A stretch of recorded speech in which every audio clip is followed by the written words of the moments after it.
remercier le Seigneur pour les talents que nous avons à l'Église. Nous sommes contents aussi, nous n'avons pas cité de nom. Nous avons beaucoup d'amis à l'Église et nous avons reçu en notre absence une famille qui est avec nous à l'Église. Je ne vais pas citer son nom. Je sais que bientôt ils vont se faire transférer ici à Bété. Nous avons aussi des amis qui viennent de Beau-Sahara. Nous sommes contents de voir tout ce beau monde avec nous en adoration à Béthel. On a cité des noms à l'église, des gens pour qui l'on doit prier. Mais je sais aussi qu'il y a d'autres personnes à l'église qui sont malades, qui souffrent, et leurs noms n'ont pas été cités. Il y a des gens qui souffrent beaucoup à l'église. Il y a des souffrances qui ne sont pas visibles. En général, la souffrance n'est pas visible. Mais il y a des gens qui souffrent beaucoup à l'église. Nous aurions aimé qu'on ait du temps pour prier pour ces gens qui souffrent en silence. Ils sont au travail à l'église. Ils font beaucoup d'efforts quand ils doivent faire une activité à l'église. Ils cachent leur souffrance. Mais ils souffrent. Nous sommes une famille, nous avons besoin de prier pour ces gens-là aussi. Il y a des gens qui sont malades dans leur corps, mais qui ne savent même pas ce qu'ils ont. Et la souffrance est d'autant plus grande quand on ne sait pas qu'est-ce qui est à l'origine de notre souffrance. Qu'est-ce qui nous occasionne ces problèmes-là? Tout cela nous dit qu'on soupire après un jour où ces choses-là disparaîtront pour toujours. Pas vrai?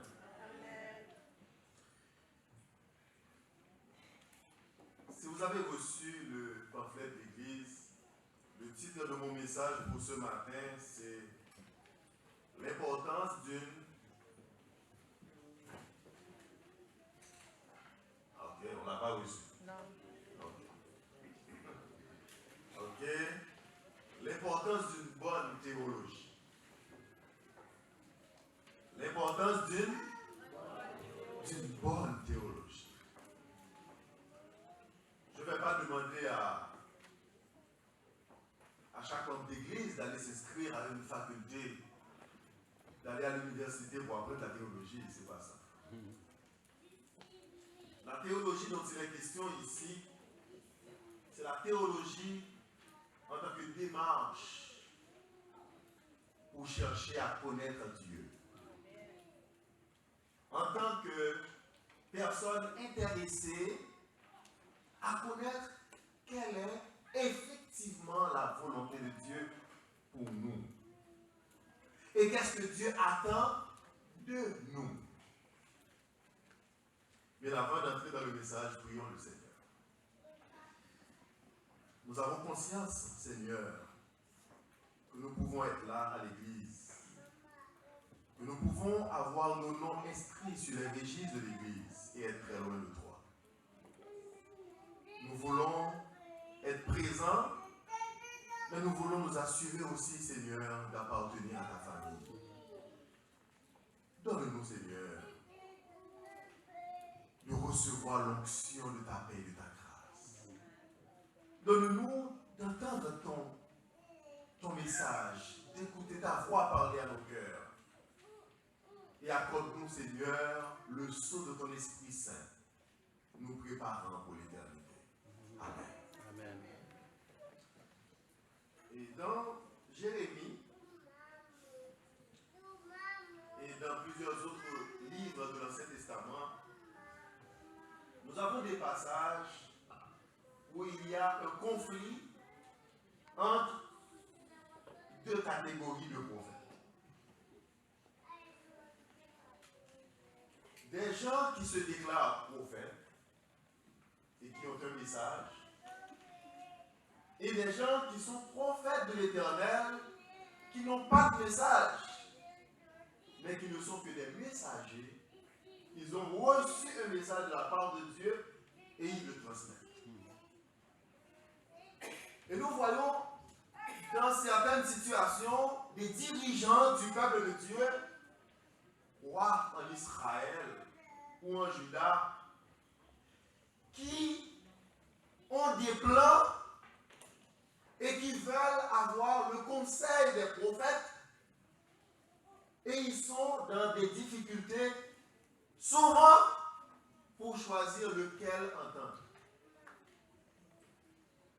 Il y a des prophètes qui cherchent à savoir quel type de message le roi a envie d'entendre. Et ils s'arrangent pour présenter un message qui va dans le sens des plans et du désir du roi. À ce moment-là, le roi se sent heureux d'entendre ces paroles qui lui réconfortent, qui lui consolident dans ses pensées. Mais dans d'autres occasions, le prophète de Dieu,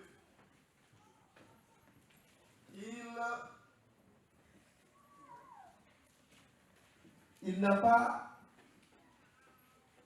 à se conformer aux désirs des êtres humains. Il ne dit que ce que le Seigneur lui demande de dire. J'ai un exemple ici, nous sommes au chapitre 20 de Jérémie. Et les deux premiers versets nous disent: Pachur, fils d'Imer, sacrificateur et inspecteur en chef dans la maison de l'Éternel, entendit Jérémie qui prophétisait ces choses. Donc les choses décrites dans le chapitre précédent, le chapitre 19. Et Pachur frappa Jérémie, le prophète, et le mit dans la prison qui était à la porte supérieure de Benjamin, dans la maison de l'Éternel. Il frappa l'homme de Dieu parce que son message ne correspondait pas à ce qu'il voulait entendre. Ce n'est pas ce message qu'il avait voulu entendre. Nous sommes aujourd'hui à un carrefour où l'Église de Dieu, le plus souvent, décrit déjà les types de messages qu'on souhaite entendre à l'Église. Les églises demandent à la fédération déjà, voici quel type de pasteur qu'on veut avoir. Nous voulons un pasteur qui vienne nous parler d'amour ou qui vienne nous parler de tel sujet. Nous ne voulons pas entendre n'importe quel sujet.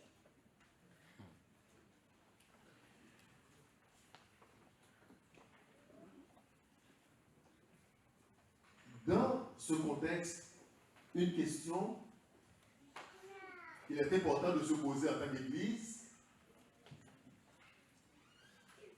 quelle est la mission du messager qui vient de Dieu? Est-ce que le porte-parole de Dieu, le prédicateur, le pasteur, l'homme choisi par Dieu, ou la femme choisie par Dieu pour porter le message, est-ce qu'il doit se préoccuper de l'assemblée? Ou est-ce qu'il doit demander à Dieu quelle est la nourriture spirituelle nécessaire à l'Église pour sa croissance?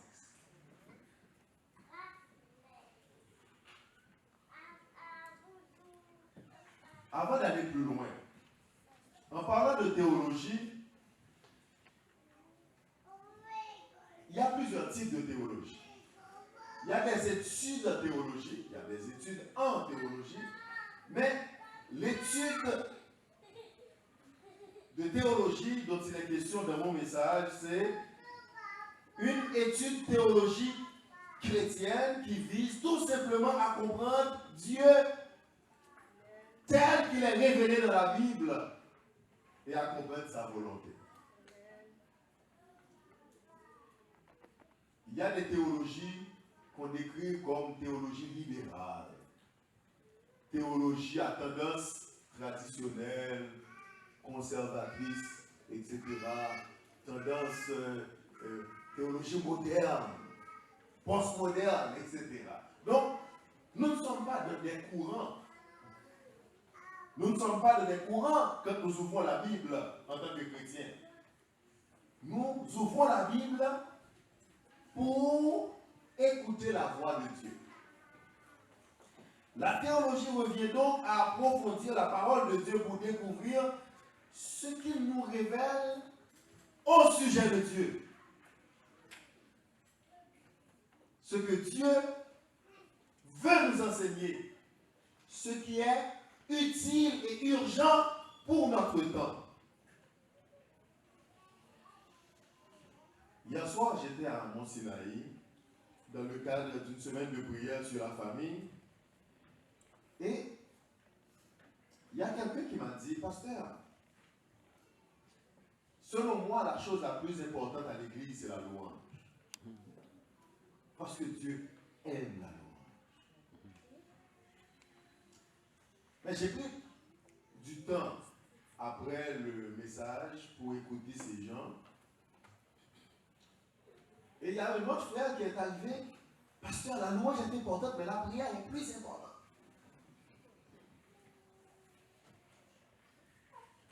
J'ai écouté. Je leur ai dit, cet après-midi, on va être ensemble pour une table ronde et on va en parler.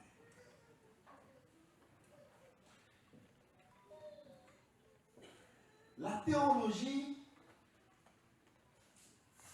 est si importante qu'elle influence nos prières et notre louange. Qu'est-ce qui est le plus important? Une bonne théologie ou passer du temps à louer dans une théologie qu'on ne sait pas dans quelle direction elle nous mène? Je vais prendre un exemple. Quand je loue, je fais quoi? J'aime entendre les réponses de l'assemblée. Je donne gloire à Dieu. Mais le mot donner gloire à Dieu signifie quoi?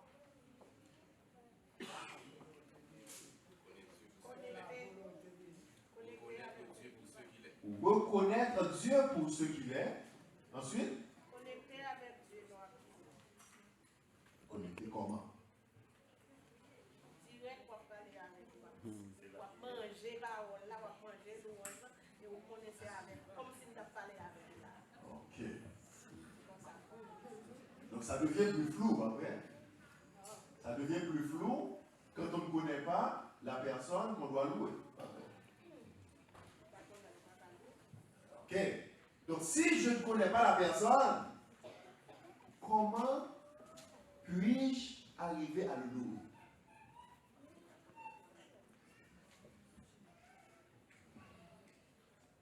Il y a des chrétiens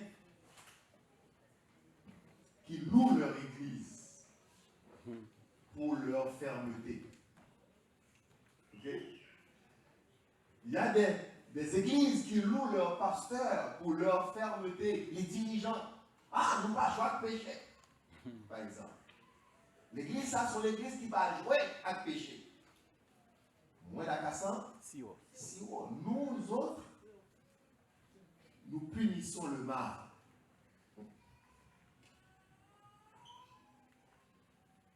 Est-ce que c'est mauvais? Non. Mais ça dépend de la façon dont cela est fait. Supposons que nous étions à l'époque de Jésus. Et j'essaie de me retrouver au centre de l'histoire de la femme surprise en flagrant délit d'adultère. Est-ce que la femme avait effectivement commis l'adultère? Oui. Peut-être oui. Bon, moi je dis peut-être oui. Okay, parce que dans le texte, rien ne dit que la femme l'a fait vraiment. Parce que le texte dit, ils sont venus et ils disent pour c'est pour mettre Jésus dans l'embarras. Parce que le texte, l'introduction dit, il voulait prendre Jésus dans un piège. Donc, rien ne dit effectivement qu'on a eu cette scène. Ok? Mais dans cette situation, en pensant à la théologie des gens qui sont venus vers Jésus, il voulait punir le péché, pas vrai? Mais quelle était la réaction de Jésus? Jésus avait une théologie qui le mettait face à sa mission. Quelle était la mission de Jésus? J'étais venu pour sauver. Donc, étant donné que lui, il n'est pas venu pour perdre. Donc, tous les gestes qu'il allait poser allaient être faits dans la direction du salut.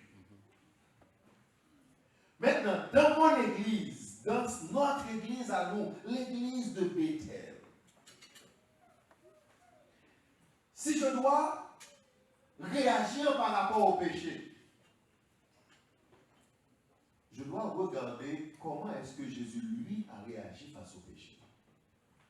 Est-ce qu'il aimait le péché? Non. Est-ce qu'il aimait le pécheur? Oui. Il n'aimait pas le péché. Mais il donnait une occasion au pécheur de se reprendre et de trouver la voie de la correction,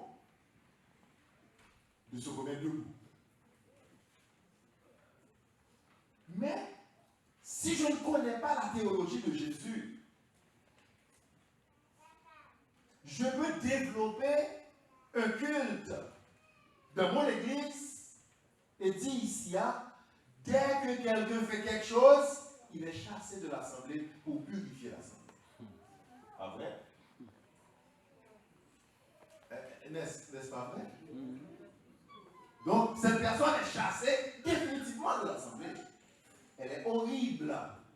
Dieu ne veut pas de droite dans notre église, dans notre assemblée.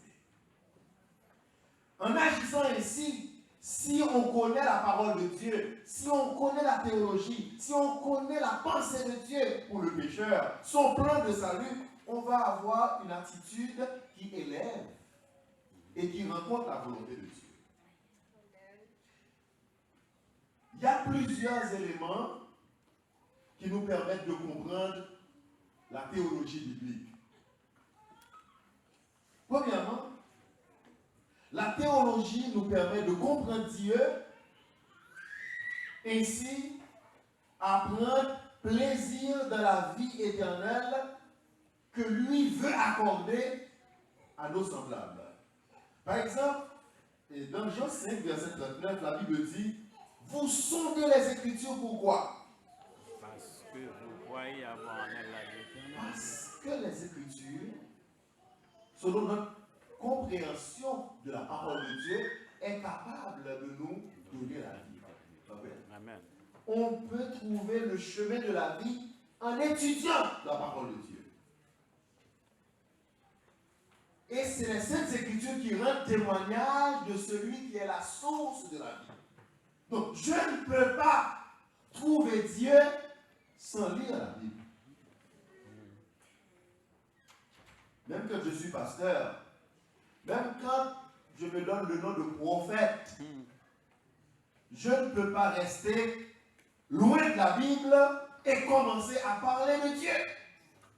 Parce qu'il se peut que mes paroles soient éloignées de la parole qui est déjà écrite dans la parole de Dieu. Donc il faut que tout ce que j'enseigne soit en harmonie avec la Bible. Les Écritures rendent témoignage de Dieu, de Jésus. Ce sont elles qui rendent témoignage de moi. Dans 1 Timothée 4, verset 16, nous lisons ceci. Veille sur toi-même et sur ton enseignement. L'apôtre Paul dit à Timothée, veille sur ta personne et veille sur ton enseignement. C'est-à-dire, je ne peux pas me permettre en tant que chrétien, moi qui suis sur le chemin de la vie, moi qui cherche à marcher avec Dieu, à lire n'importe quoi sur Facebook. sur WhatsApp. Des messages que l'on transfère à tout bout de champ. Et puis commencer à les transférer aussi. Sans vérifier la teneur, sans vérifier la théologie qui se dégage à l'intérieur du texte. Moi, je commence à les partager. Parce que la Bible nous invite à faire quoi? À veiller sur nous-mêmes et sur notre enseignement, c'est-à-dire sur notre théologie, notre doctrine. On ne peut pas commencer à enseigner quelque chose qui est contraire à ce que Jésus lui-même a enseigné.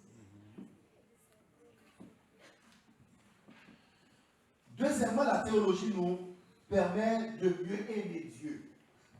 Parce que des fois, nous disons que nous aimons Dieu, mais nous ne savons pas comment aimer Dieu.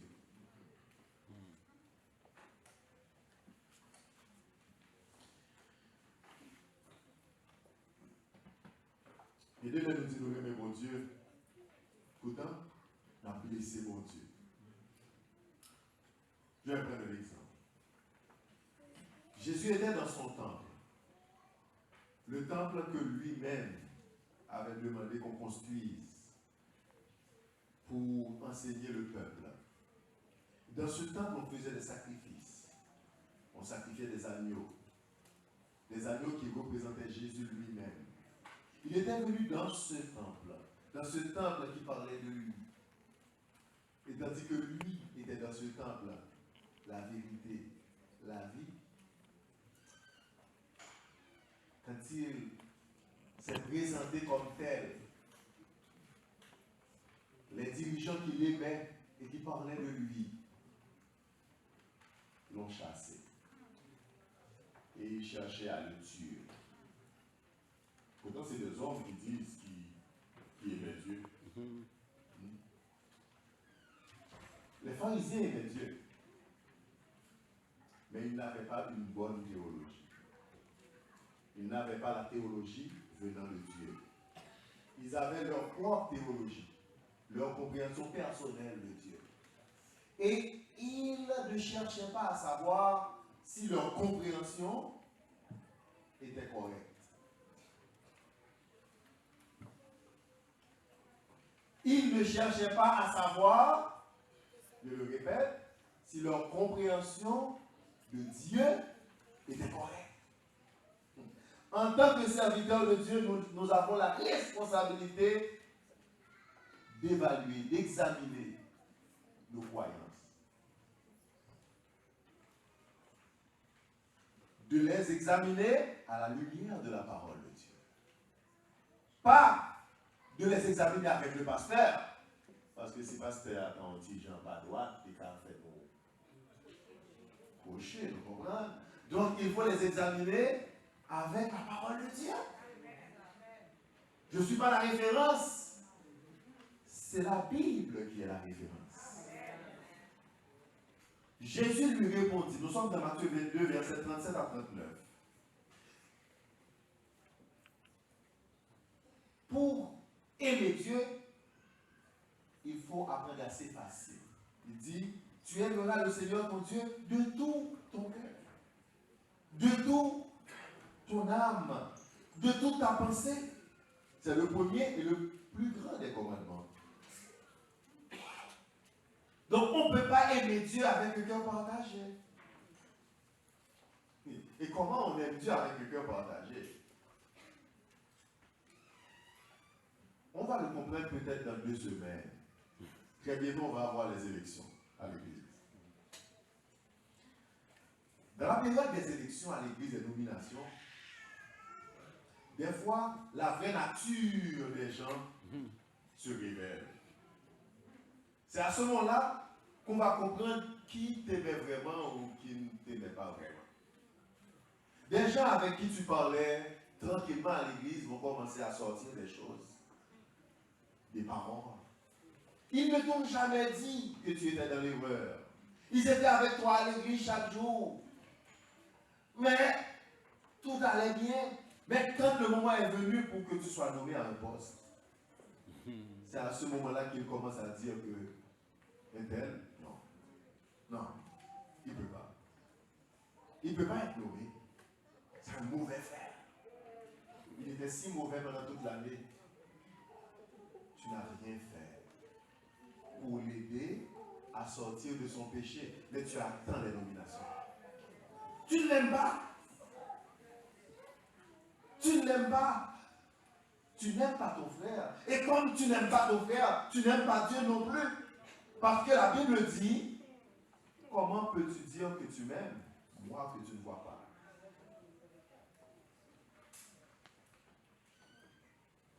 Et que tu détestes ton frère que tu vois.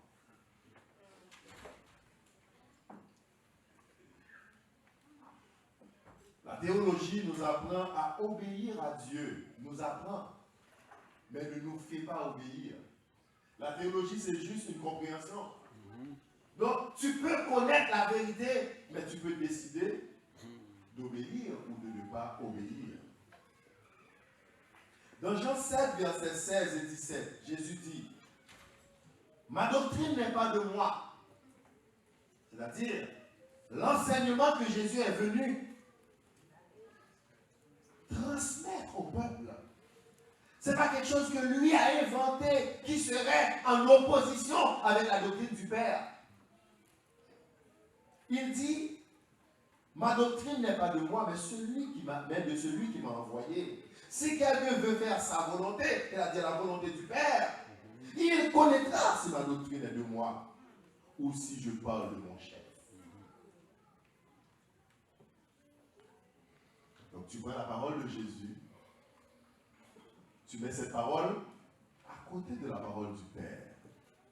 Si tu étais déjà dans l'obéissance à la parole du Père, tu vas voir que c'est la même chose. Et tu vas t'attacher à Jésus. Mais si tu étais déjà rebelle à Jésus, au Père, comment vas-tu faire pour obéir à Jésus puisque lui, il dit la même chose? Donc tu vas être aussi rebelle à Jésus. La théologie nous permet d'être des témoins fidèles. Nous montre comment être fidèle, je dirais mieux.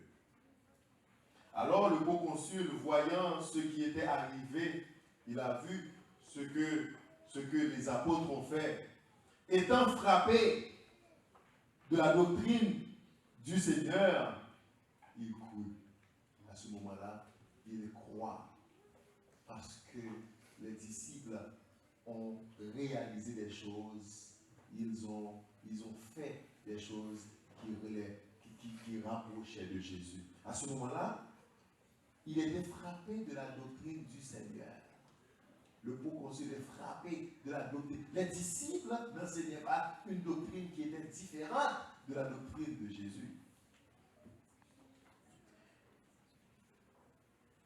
Avec la théologie, nous apprenons ce qui est péché et ce qui ne l'est pas. Dans Romains 6, verset 17, il est dit, « Mais grâce soit rendue à Dieu de ce que, après avoir été esclaves du péché, vous avez obéi de cœur à la règle de doctrine dans laquelle vous avez été instruits. » Donc,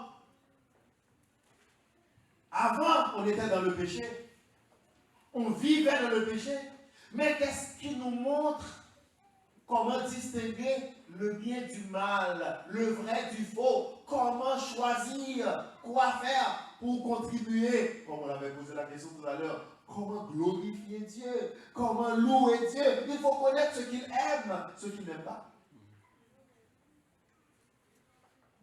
Je peux moi-même me sentir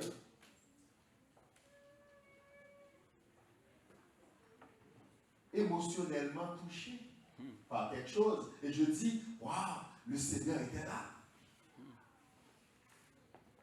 Mais on parle d'émotion. On ne parle pas de la vérité. L'émotion n'est pas la vérité. La vérité, c'est la parole de Dieu. Donc quand Dieu dit à droite, c'est à droite. Quand Dieu dit à gauche, c'est à gauche. Même quand nous avons de l'émotion. Ou même quand il n'y a aucune émotion. Ce qui est vrai, ce qui est faux est faux.